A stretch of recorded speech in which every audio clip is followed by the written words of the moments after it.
तुम अपना जीवन श्यामा श्याम के चरणों में न्यौछावर कर दोगे तो पूरा भार श्यामा श्याम ले लेंगे और तुम्हारे हृदय में मस्ती आ जाएगी। शोक, विषाद बहुत ध्यान देने योग्य विषय है।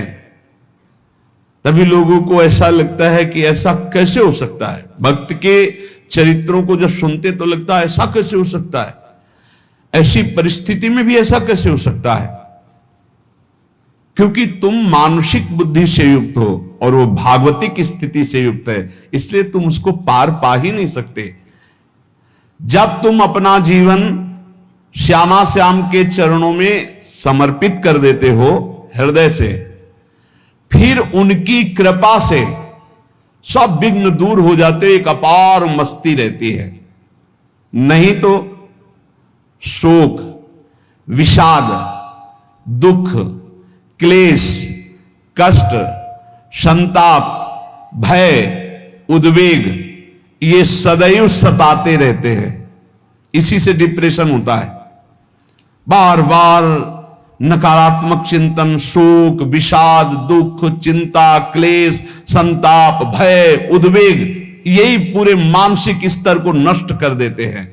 उत्साहहीन जीवन हो जाता है। जब तुम श्यामा श्याम को समर्पित हो जाते हो तो ये सब प्रवेश भी नहीं करते, एक अपार मस्ती बनी रहती है। अब क्या होगा? श्यामा श्याम जो करेंगे वही होगा। श्यामा श्याम पता नहीं कैसा करे, नहीं, वो सदैव मंगल भवन है, वो जो करते महामंगल होता है। यह निश्चय उपासक के हृदय में आ जाना चाहिए। इसलिए अपना सारा मन, सारी बुद्धि, सारा जीवन, प्रत्येक श्वास प्रभु को अर्पण कर दो, फिर देखो तुम निहाल हो जाओगे। दुख, शोक, विषाद, क्लेश, कष्ट, संताप, भय, उद्वेग ये उसी को व्यापते हैं जिसने अपने जीवन को प्रभु के चरणों में अर्पित नहीं किया।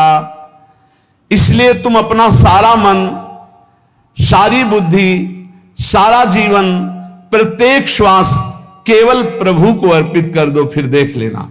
श्वास कैसे अर्पित की जाती? राधा राधा राधा। बुद्धि कैसे अर्पित की जाती?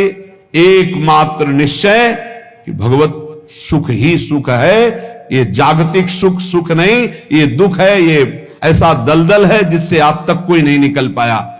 सारा मन, हम मन से केवल प्रभु का मनन करें।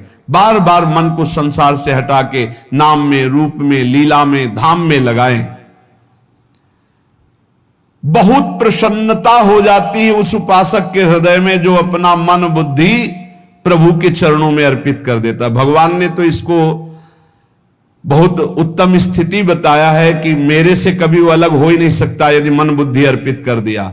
मय्येव मन आधत्स्व मयि बुद्धिम निवेशय, तो निवशस्य मय्येव अत ऊर्ध्वं न संशया। बिल्कुल संशय नहीं, वो मेरे में ही निवास करेगा जिसने मन और बुद्धि अपनी मेरे में अर्पित कर दी। बहुत प्रसन्नता रहेगी उस उपासक के जीवन में जो अपने आप को मन, बुद्धि सहित प्रभु के चरणों में समर्पित कर दिया है। भगवान का आश्रय लेने वाले की पहचान है हर परिस्थिति में प्रसन्न रहना। देखो आप भगवद आश्रित हो कि नहीं, देखो अनुकूल परिस्थिति में तो सब प्रसन्न रहना, लेकिन प्रतिकूल परिस्थिति में प्रसन्न रहना ये भगवान के भक्तों का लक्षण है। हर परिस्थिति में प्रसन्न रहना ये भगवान के भक्तों का लक्षण है। आनंदगन भगवान का आश्रय मिलते ही आनंद छा जाता है हृदय में। उनके पास आनंद का अभाव होता ही नहीं है। जैसे सूर्य का प्रकाश उदय होते ही सूर्य का प्रकाश संपूर्ण अंधकार को नष्ट कर देता है, ऐसे ही भगवान का संपूर्ण आश्रय लेते ही सब दुख, चिंता, शोक नष्ट हो जाते, आनंद ही आनंद।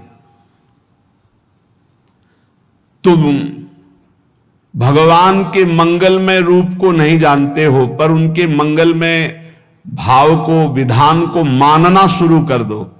जो भी होता है मंगलमय होता है। हमने जीवन में देखा है, अगर इधर कोई बहुत बड़ा सुख दिया तो देर नहीं लगेगी, 24 घंटे नहीं व्यतीत होंगे और ऐसे दुख दे देंगे, जिससे दोनों का समान भाव रख करके ना दुख में तुम भूलो प्रभु को, ना सुख में फूलो, सीधे भगवत मार्ग में चल। पूरे जीवन की बात देखा है, भगवान के मंगल विधान में सदा सर्वदा सुख ही सुख है, इस बात को मान के प्रसन्न हो जाओ। जब भगवान का भजन करने वाले की तन्मयता बढ़ती है भजन में, तो द्वेषी जन अपने आप तैयार हो जाते हैं। भक्त कभी किसी से द्वेष नहीं करता, अपने आप वो द्रोह करने लगते। तो नरसिंह मेहता जी से बहुत गांव के कई लोग थे जो जलते थे, ऐसे जलते थे कि अब क्या करें, कैसे मिटा दे नरसिंह मेहता जी को। अब उपाय तो मिल नहीं रहा था। तो एक दिन संतों की मंडली आई और उन्होंने कहा कि हम रास्ते में कोई चोर आदि धन ना ले ले, इसलिए यहां से किसी की हुंडी चलती है क्या द्वारिका में? पहले ऐसा था।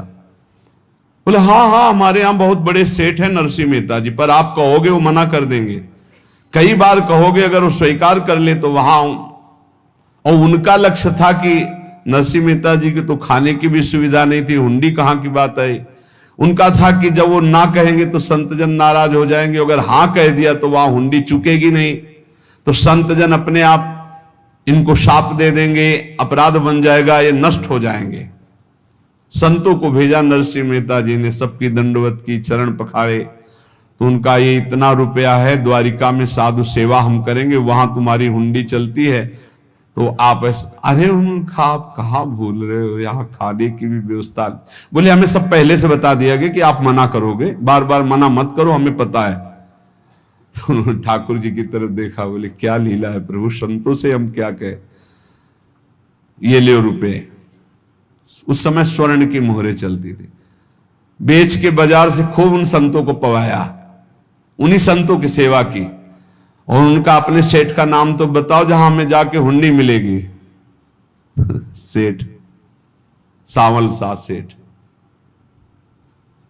संत जन गए वहां, पूछा कि नरसिंह मेहता जी का जिन सेठ से परिचय, उनका नाम सावल सा सेठ, उनकी गद्दी कहां है?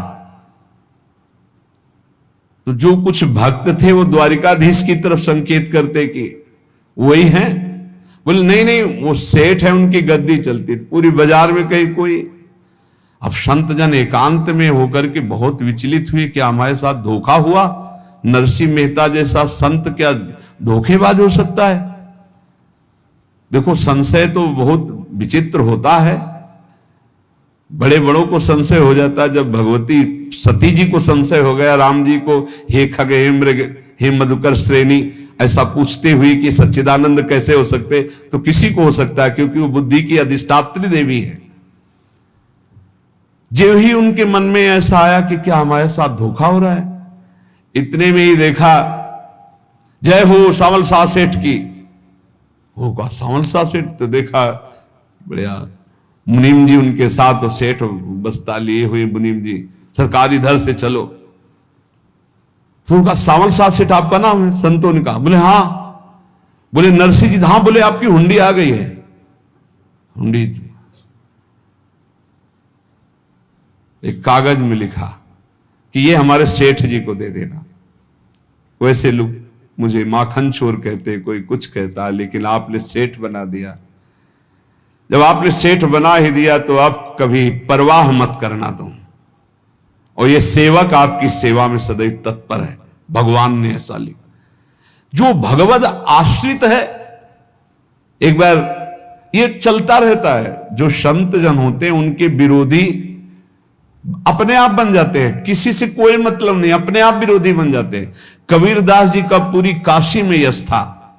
भजन करने वाले महापुरुषों का यश बढ़ता है जब, तो जो भजनहीन होते हैं उनके हृदय में जलन पैदा हो जाती है, और उनको विविध प्रकार से फंसाना चाहते हैं, उनको कष्ट देना चाहते हैं।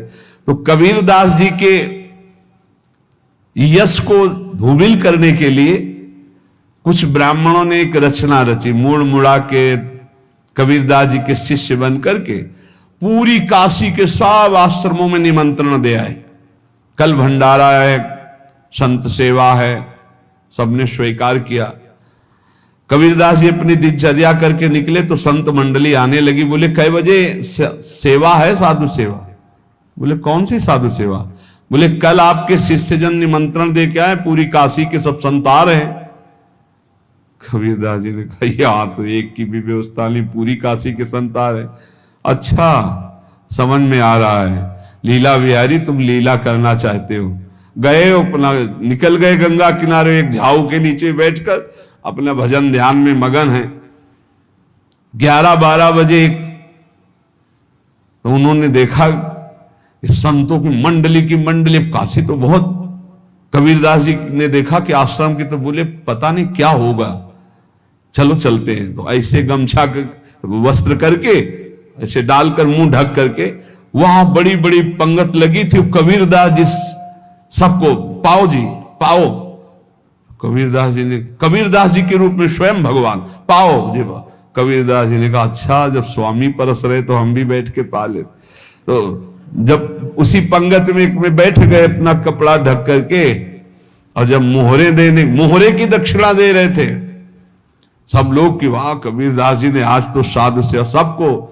जब कबीरदास जी के सामने आए तो ऐसे मुंह ढके, बोले देखो जो मेरा होता है उसे मुंह छुपाना नहीं पड़ता, मुंह ढकना नहीं पड़ता। लो दक्षिणा, तुम भी दक्षिणा लो। कबीरदास जी को कबीरदास जी दक्षिणा दे रहे, वो कबीरदास जी है भगवान, और ये पाले वाले कबीरदास जी है भगवान के जन। कभी भगवान अपने, अरे जमाने जोर लगा ले, कितना जोर लगाएगा, भक्त और भगवान का झंडा कभी न झुकने पाएगा। बिल्कुल चिंता, शोक, भय, उद्वेग रहित जीवन भगवद आश्रित। तुम भगवान के मंगल विधान में सदा सर्वदा प्रसन्न रहो। अब ये विचार कर लो कि भगवान जो करेंगे तुम्हारा मंगल करेंगे। अब थोड़ा ऐसा बीच में लगता है कि अमंगल हो रहा है क्या, लेकिन पक्का समझो बहुत बड़ा मंगल उनका विधान होता है। बहुत ही उत्तम मंगल होता है भगवान के शरणागत का। भगवान हमारे विचारों वाले नहीं हैं, हमारे विचार प्राकृतिक है, भगवान के विचार चिदानंदमय हैं। वो अपने विचार से हमारा मंगल करते हो, हम अपने विचार से मंगल चाहते हैं। भगवान के विचार से मंगल ही हमारा होगा, इसलिए कभी हमको चिंता, शोक, भय नहीं करना चाहिए। भगवान की ओर से कभी तुम्हारे लिए ऐसा विधान नहीं होगा कि तुम दुखी हो जाओ, बस तुम्हारी सोच हो सकती है, उसका परिणाम बहुत मंगल होगा। जगत की ओर से निराश हो जाओ, किसी से आशा मत रखो, फिर आप देखो आपका जीवन कैसा आनंदमय व्यतीत होता है। ये जो जगत की आशा है यही दुख प्रदान करती, सच्ची जगत की आशा ही दुख प्रदान करती है। अगर जगत से कोई संबंध न रखा जाए और भगवत भाव में रहकर तो बहुत अच्छा जीवन चलेगा। अपने कर्तव्य का पालन करो, परिवार को भगवत स्वरूप मानकर पोषण करो, किसी से कोई संबंध मत रखो, कोई आशा मत रखो, यही अध्यात्म सिखाता है। अपने आप भगवत स्वरूप, सबका व्यवहार मंगलमय और आपका जीवन मंगलमय। अपने घर में ऐसे रहो जैसे किसी अतिथि के घर में रह जाता है। चलना है, यहां से जाना है।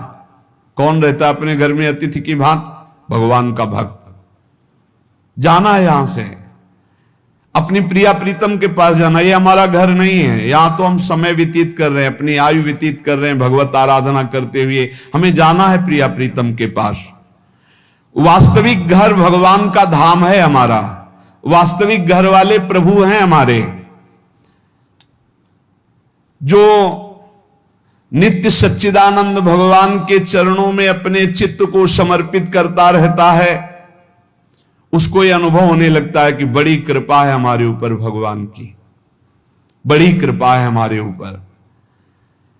सर्वसमर्थ परम सुहृद भगवान ऐसे भक्त के ऊपर हर समय वरद हस्त रखे रहते हैं। ये केवल प्रवचन नहीं, सच्ची बात मानिए।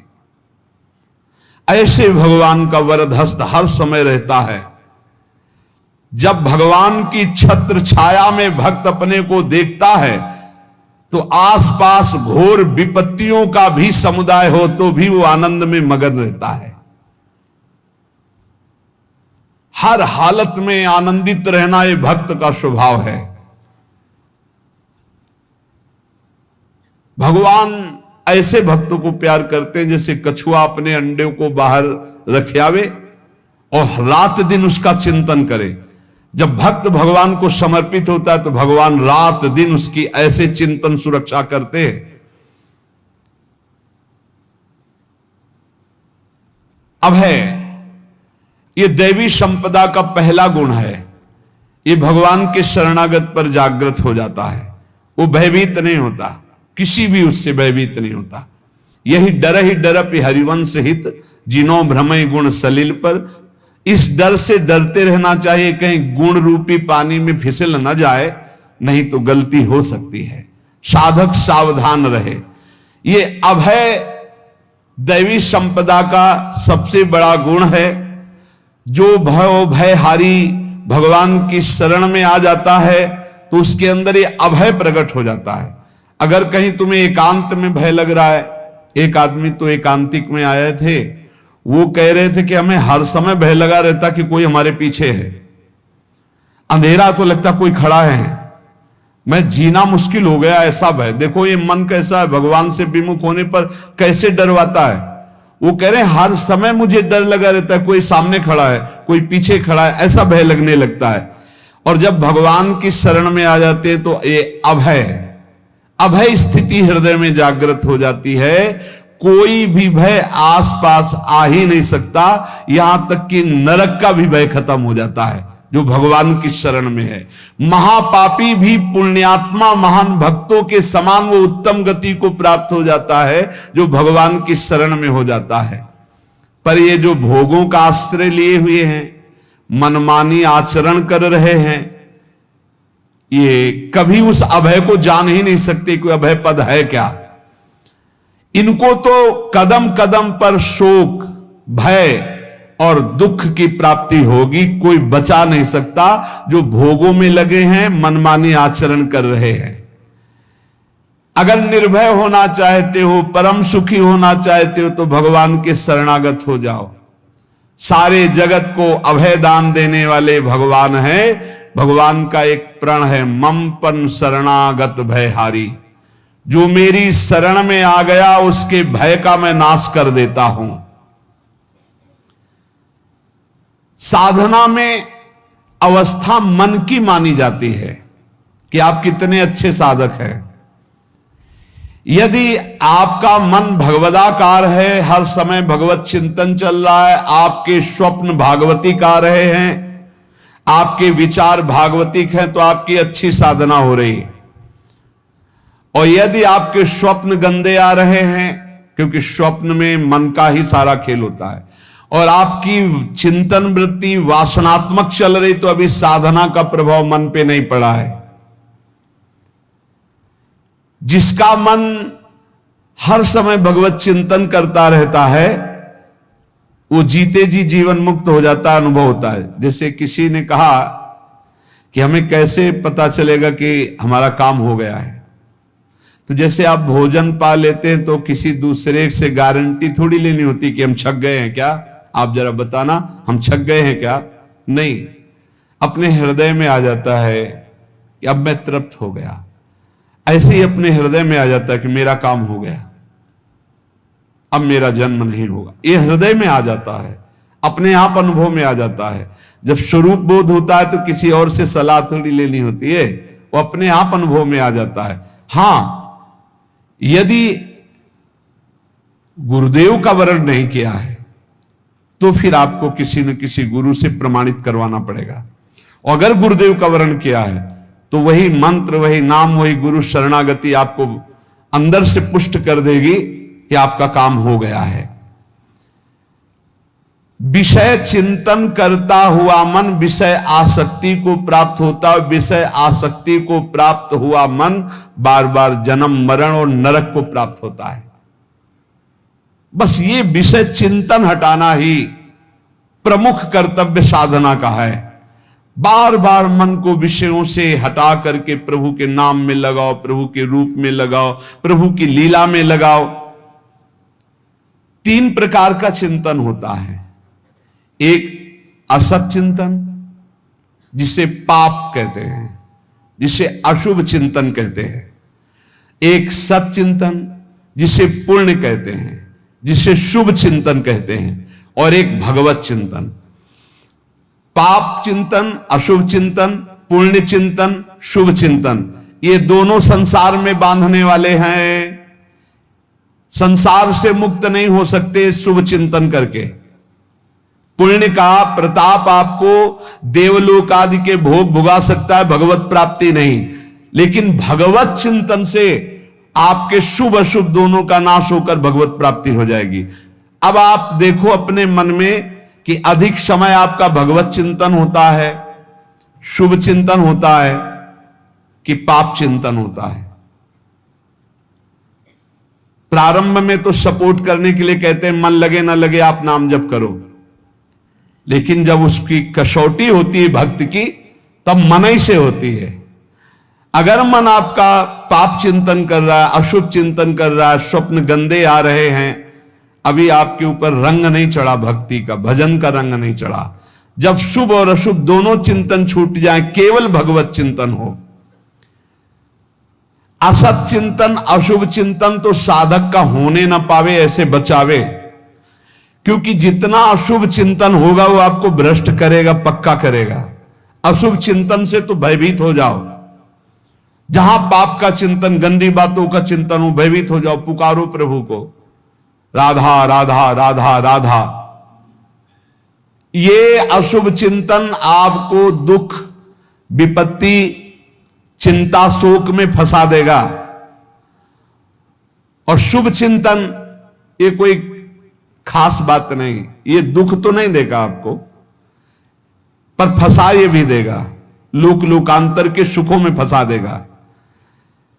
तो ना हमें शुभ चिंतन करना है, ना अशुभ चिंतन करना है, हमें भगवत चिंतन करना है।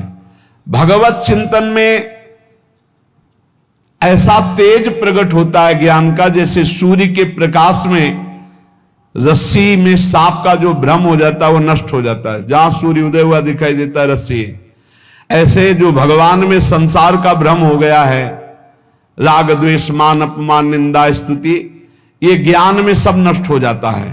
तो ये ज्ञान प्रकट होता है भगवत चिंतन से। भगवत चिंतन से अज्ञान अंधकार का नाश होता है और समस्त दैवी संपदा के गुण उसमें जागृत हो जाते हैं। दैवी देव संपदा, देव भगवान को कहते हैं। जहां दैवी गुण आए तहां भगवान का प्रादुर्भाव उसके हृदय में हो जाता है। फिर समझिए, चिंतन 3 प्रकार का होता है। एक पाप चिंतन, एक पुण्य चिंतन, एक भगवत चिंतन। जो भगवत प्राप्ति करना चाहते हैं उनका पाप चिंतन तो होने ना पावे, पुण्य चिंतन भी खास बात नहीं है, इसलिए हर समय भगवत चिंतन हो। भगवत चिंतन से ज्ञान प्रकाशित होता है और जैसे सूर्य के तेज से रस्सी में सांप का भ्रम नष्ट हो जाता है, स्पष्ट दिखाई देती रस्सी, ऐसे जगत जो दिखाई देता है स्पष्ट ज्ञान में दिखाई देता है। ये सर्वम खलमिदम ब्रह्म, ये भगवान है। दैवी कहते हैं देव संपदा को, देव संपदा अर्थात भगवान के भागवती गुण। जहां दैवी संपदा आती वहां भगवान प्रकट हो जाते हैं। जहां भगवान प्रकट होते हैं वहां परमानंद की बाढ़ आती है। पर यह ध्यान रखें, गुलाब का फूल कांटों में खिलता है, उसकी सुगंध लेनी, फूल लेना है तो कांटों से बचाकर। ऐसे ही जब आप भगवत चिंतन के लिए चलेंगे तो आपका चिंतन चुराने के लिए माया विविध नाटक करेगी, कांटे फैलाएगी। कोई तुम्हारी निंदा करेगा, कोई अपमान करेगा, कोई उपहास करेगा, तुम्हारी अव्यवस्था हो सकती है, तुम्हारी परिस्थिति बहुत भयावह हो सकती है। इन परिस्थितियों में भी भगवत चिंतन का तार ना टूटने पावे तो आगे गुलाब का फूल है। जैसे कांटे से बचाकर गुलाब का फूल लेते हैं और भगवद अर्पित करके सौरभ का सुख लेते हैं, ऐसे ही भगवान के प्रेमानंद का अनुभव करने के लिए संसार के कांटों से बचना होगा। और खिलेगा यही फूल संसार में ही, मनुष्य देह में, और योनियों में नहीं। भगवत प्राप्ति स्वर्ग में नहीं होगी, इसी मृत्यु लोक में होगी। पहले मन नहीं लगता भगवत चिंतन में, भगवत चिंतन जबरदस्ती करना पड़ता है। भगवत चिंतन जे ही प्रारंभ करोगे ते ही बहुत बाढ़ आ जाएगी पाप चिंतन की। ध्यान दीजिए, बहुत लोग प्रश्न करते रहते हैं कि हम जब भजन में बैठते हैं तो बहुत गंदी बातें आती, मन बड़ा चंचल होता है, भाग जाता है। ऐसा प्रारंभ में जब कोई भगवत चिंतन प्रारंभ करता है तो उसका मन विषयों में भागता है, गंदी बातों में भागता है। अब लोग कहते पहले तो हमारा चिंतन बढ़िया होता था, अब चिंतन नहीं होता। तो कोई सिद्ध पुरुष थोड़ी हो गए, तुम्हें जबरदस्ती चिंतन करना होगा। जगत के प्राणी में जहां मन जाए तो इसमें भी भगवान, पदार्थ में मन जाए तो उसमें भी भगवान, जहां जहां मन जाए वहां वहां भगवान देखो, या मन को हटाकर नाम मंत्र में लगाओ। ऐसे भगवत स्मृति जागृत की जाती, बार बार प्रयास करना होता है। कई लोग ये प्रश्न करते हैं कि हमसे बड़े पाप हो गए तो क्या हमें भगवान की प्राप्ति हो जाएगी? तो यहां कह रहे हैं भगवान किसी के पूर्व जीवन को नहीं देखते हैं, वर्तमान के भजन को देखते हैं। पकड़ो इस बात को। अगर वर्तमान में आज आप सुधर गए हो, नाम जप कर रहे हो, तो आप भक्त हो। ये गीता जी में भगवान ने कहा, अपिचेत सुदुराचारो भजते माम अनन्य भाग साधुरेव समंतव्या सम्यक व्यवसिता। ऐसा बहुत दुराचारी पहले रहा है, बाद में उसके मन में आ गया कि भगवान के सिवा हमारा कोई कल्याण करने वाला नहीं, हमारा कोई नहीं। तो भगवान कहते मैं उसे साधु ही मानता हूं, उसे साधु बना देता हूं। भगवान किसी के पूर्व जीवन को नहीं देखते। बहुत बढ़िया बात है। कल तक हम क्या करते रहे भगवान नहीं देखते, आज क्या कर रहे हो ये देखते हैं। यदि आज आप भजन में लग गए हो, अच्छे आचरण कर रहे हो, तो आपको भगवत प्राप्ति हो जाएगी। भगवान ये नहीं देखते कि पूर्व में पुण्यात्मा रहा है कि पापात्मा रहा है। भगवान वर्तमान में देखते कि मेरा भजन कर रहा है, बस इसी से कल्याण कर देते हैं। पकड़ो इस बात को, तो कभी प्रश्न नहीं उठेगा कि क्या हमको भी भगवत प्राप्ति हो सकती है क्या। हमारा मन यदि श्री भगवान को चाहने लगे तो श्री भगवान हमारे मन में ही आकर बस जाएंगे। भगवान की रूप माधुरी में मन डूबने लगेगा। यथार्थ सत्य, जो भगवान से थोड़ा भी प्यार करने लगे हैं उनके हृदय में भगवान की, उनकी भावना के अनुसार झलक आने लगी है। हृदय में प्रभु के आते ही अनंत जन्मों के संस्कारों का नाश हो जाता है। इसलिए तुम अपने पहले वाले घृणित जीवन को याद भी मत करो और उसको सोचकर जरा निराश भी मत हो। अमावस्या में घोर अंधकार रहता है, पर प्रातः काल में अंधकार नष्ट हो जाता है। ऐसे ही नाम का उच्चारण करते ही तुम्हारे जितने पाप अंधकार हो सब नष्ट हो जाएंगे। तुम चाहो कि एक क्षण भी प्रभु को ना भूलो। अब वर्तमान में ऐसी स्थिति बनाओ। जो प्रभु को नहीं भूलने की चाह करता है कि मुझे ऐसी स्थिति प्राप्त हो कि मैं कभी प्रभु को ना भूलूं, तो सच्ची मानो और कोई बात भगवान सुने ना सुने, ये बात जल्दी सुन लेते हैं। भजन की मांग करो तो बहुत जल्दी भगवान पूर्ण करते हो। भजन जिसका चलने लगा तो फिर लोक लोकांतर के सारी रिद्धियां सिद्धियां सुख वैभव तो उसके चरणों में लौटते हैं। जब हम प्रभु से प्रभु का स्मरण न मांगकर भोग मांगते हैं तभी हमारा भजन रुक जाता है, भजन नहीं चल पाता। यदि हम प्रभु से केवल भजन मांगे तो विश्वास करो ब्याज में सब हो जाएगा। मूल भजन तो आपका बचेगा ही, ब्याज में लोक लोकांतर के भोग आपके चरणों में लुटते घूमेंगे। आप भजन करके तो देखो। अरे घिघियाने की जरूरत नहीं, किसी से मांगने की जरूरत नहीं, भजन करके देखो सब ठीक हो जाएगा, सब अपने आप बन जाएगा। हम बहुत बड़ी भूल कर देते हैं कि थोड़ा भजन करके प्रभु से कुछ सांसारिक वस्तुएं, स्थितियां, परिस्थितियां बदलने की मांग कर लेते हैं, जिससे भजन छूट जाता है। यदि हमारा भजन प्रतिपल होने की भावना बन जाए और प्रतिपल होने लगे तो चलत चितवत दिवस जागत शुपन सोवत रात हृदय तेवह श्याम मूर्ति छिन नैत उत जात। वो चल रहा है या बैठा है, वो खा पी रहा है या क्रियारत है या क्रियावीन, हर समय प्रभु समाये रहते चिंतन में। प्रभु के स्मृति चिंतन के समान अध्यात्म की कोई बड़ी स्थिति नहीं है, इससे बड़ी कोई स्थिति नहीं। हर समय प्रभु का अखंड चिंतन चल रहा है, परंतु ये उन्हीं को प्राप्त होता है जो प्रभु से और कुछ न मांग करके हट करके प्रभु से यही मांगते हैं कि अपना अखंड स्मरण दीजिए। ध्यान दीजिए, अखंड स्मृति से बढ़कर कोई स्थिति नहीं है। यह हम कई शास्त्रों में, महापुरुषों के वचनों में यह बात पाई है। अखंड स्मृति, हर समय भगवान के चिंतन में डूबा हुआ, इससे बड़ी कोई स्थिति नहीं। पर यह उसी को प्राप्त होती है जो भगवान से कुछ और ना मांग करके यही मांगता है कि अपना भजन दीजिए, हर समय मैं आपके भजन में डूबा रहूं। प्रभु की स्मृति इतनी महान है कि जिन्होंने बैर भाव से प्रभु का स्मरण किया उनको भगवान की प्राप्ति हो गई। जैसे कंस आदि भगवान से बैर ही तो रखते थे, लेकिन भगवान की स्मृति रहती थी, स्मृति ने उनको भगवत प्राप्ति करा दी।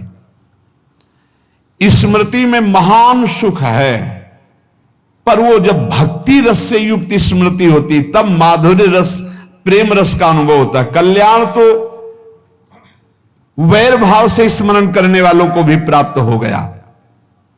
यदि आप भक्त हो और ये चाहते हो कि आपकी भागवती की स्थिति बहुत जोर की हो, तो हम आपसे प्रार्थना करते हैं कि रोज प्रभु से एक ही बात मांगिए, मुझे अखंड स्मृति दीजिए। अर्जुन जी को पूरी गीता जी सुनने के बाद यही मिला, नष्टो मोहा स्मृति लब्ध्वा। स्मृति, प्रभु आप हम पे ऐसी कृपा कर दो कि हमारे हृदय में किसी और व्यक्ति, वस्तु, स्थान की स्मृति न रह जाए, केवल आपकी स्मृति रह जाए। ये चाह भगवान बहुत जल्दी पूर्ण कर देते यदि उपासक हृदय से ये बात मांगे। भगवान की कृपा से ही ऐसा हो सकता है कि अखंड स्मृति, ये कर्म फल से नहीं मिलती है।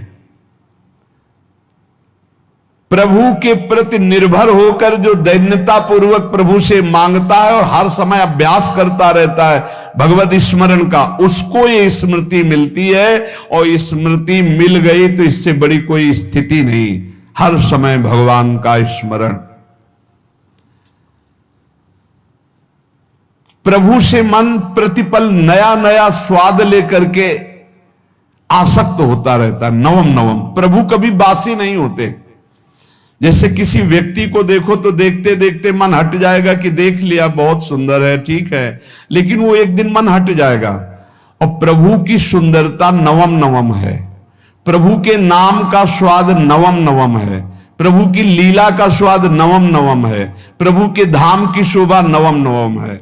जैसे आचार्य महाप्रभु हरिवंश चंद्र जी कहते, नयो नेह नवरंग नयो रस नवल श्याम वृषभानु किशोरी नव पीतांबर नवल चूनरी नई नई बूंदन भींजत गोरी नव वृंदावन हरित मनोहर नव चातक बोलत मोर मोरी नव मुरली जो मल्हार नई गति, सब कुछ नया। तो नवम नवम प्रभु प्रतिपल, नवम नवम प्रभु का रूप, प्रियाजू का नवम नवम, अबहीं और अबहीं और अबहीं और है। तो कहते हैं जब मन निरंतर स्मृति में डूबता है, तो जब प्रभु की रूप माधुरी प्रकाशित होती तो ऐसी नवम नवम कि कभी ये नहीं होता कि रूप बासी हो गया। ये वही रूप है जो हमने अभी देखा था, नवम नवम। इसलिए आनंद की उफान आती रहती है उपासक के हृदय में। ऐसी प्रियता, ऐसा आनंद बिना भजन के नहीं अनुभव में आएगा। इसलिए तुम विश्वास करो, तुम्हें बहुत सुंदर सुख मिलने वाला है आगे। अपार सुख मिलने वाला है। ये थोड़ा दुख का समय काट लो, जब तक जीवन है ये दुख सुख की लहर आती रहेगी, आप इसको सह जाओ, आगे बहुत आनंद है, विश्वास मान लीजिए, बहुत आनंद है। जो ये विश्वास कर लेता है वो प्रभु के मार्ग में चलकर प्रभु को प्राप्त कर लेता है। नहीं तो इतने रोड़े हैं कि आप ऊब जाओगे, बहुत रोड़े हैं। जो प्रभु के मार्ग में चलता है तो माया के बहुत से पार्षद अपना प्रभुत्व दिखाने उनके पास आते हैं, महिमा अपनी दिखाने, पर वो किसी वस्तु, स्थिति, अवस्था, प्राणी, पदार्थ का प्रभाव स्वीकार ही नहीं करता, क्योंकि भगवत स्मृति परायण है, भगवान की कृपा पर विश्वास है, इसलिए उसको कोई फंसा नहीं पाता। वो नित्य निरंतर प्रभु से घुला मिला रहने के कारण उसकी मस्ती में कोई फर्क नहीं पड़ता। माया का प्रभुत्व रखने वाले उसे फंसाने की चेष्टा करते हैं, पर उस पर किसी का असर नहीं होता। वो कहीं लिप्त नहीं होता, वो कहीं दुखी सुखी नहीं होता, वो हर समय प्रसन्न रहता है। तुम देखो, हर समय प्रसन्न रहते हो? यदि नहीं तो तुम किसी व्यक्ति वस्तु का आश्रय लिए हुए हो, प्रभु का नहीं। अगर हां तो हर समय प्रभु का स्मरण चलना चाहिए, हर समय प्रभु के आश्रित हो, फिर देखना ये आनंद, ये प्रसन्नता क्या रूप रखती है।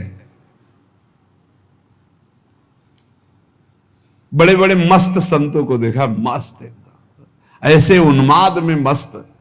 उस सुख के लिए ललचाओ, कब तक जन्मते मरते रहोगे, कब तक बार बार दुख भोगते रहोगे, कब? बड़ा प्रपंच है ये।